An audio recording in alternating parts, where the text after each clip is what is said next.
Hi friends, আমি সঙ্গীতা চলে আসলাম আবার লাঞ্চে। প্রত্যেক দিন এটা তো জানোই, এই টাইমটা তোমাদের সাথে আমার একান্ত। তোমাদের সাথে কথা না বললে ভালো লাগে বলো? সারাদিন পরে এই এত কাজ করে রান্না বান্না হ্যানা ত্যানা সমস্ত সংসারের কাজ পেলে এই টাইমটা তোমাদের সাথে গল্প করতে, আমার ভালো লাগা, আমার খারাপ লাগা, তোমাদের এত ভালোবাসা পাওয়া, সেগুলো তোমাদের সাথে শেয়ার না করলে ভালো লাগে? এত ভালোবাসা দাও তোমরা। রান্না বেশি কিছু করি না, তার ভালো লাগছে না।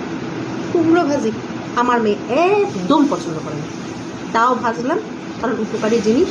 আর ডালের পাশে একটা ভাজা না হলে না, কুমড়োই ছিল, আজকে কিছু ছিলও না জানো তো, কী করবো। আর এই যে পেঁয়াজ দিয়ে মুসুরির ডাল, আর ওই কুমড়োরই অর্ধেক, আমি তো জানোই একটা সবজি দিয়ে 2-3 রকম বানাই।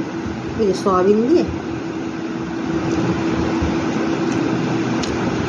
একটু কষা কষা মতো করেছে, কুমড়ো আলু সয়াবিন দিয়ে।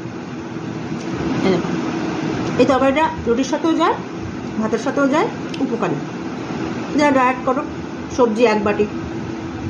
আমি তো ডায়েটেই আছি, তাই না? তো ডায়েটের খাবার।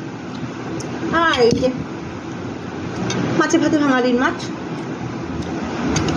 আলু দিয়ে যে আজকে জিরে দিয়েছি, পোস্ত দিয়েছি, আর আদা দিয়েছি, টমেটো দিয়েছি। হেভি হয়েছে ঝোলটা, দেখবে ঝোলটা, এই ঝোলটা খুব টেস্টি। সামান্য একটু তোমরা যখন বাটবে না মশলাটা, সামান্য একটু ওর মধ্যে পোস্ত দেবে। কোনো দিন আমি 1-2 পিস কাজুও ফেলে দিই, তো আজকে সেটা দিইনি, কেন কেউ তো আসবে না, কোনো গেস্ট ফেস্ট আসলে মাছটা দিই। জ্যান্ত মাছ, এই জন্য এরকম হয়। জ্যান্ত কাতলা, তার মধ্যে জিরে, আদা, টমেটো আর অল্প একটু পোস্ত, সামান্য, মানে ঝোলের দেখো ঝোলের কালারটাই বদলে গেছে এবং স্বাদও পুরো বদলে যাবে, এত ভালো খেতে হয়। চলো, আজকে আবার লাঞ্চের ফটো তোলা হয়নি, ফটো তুলে আবার দিতে হবে তো, এটা তো একটা কাজ জানো।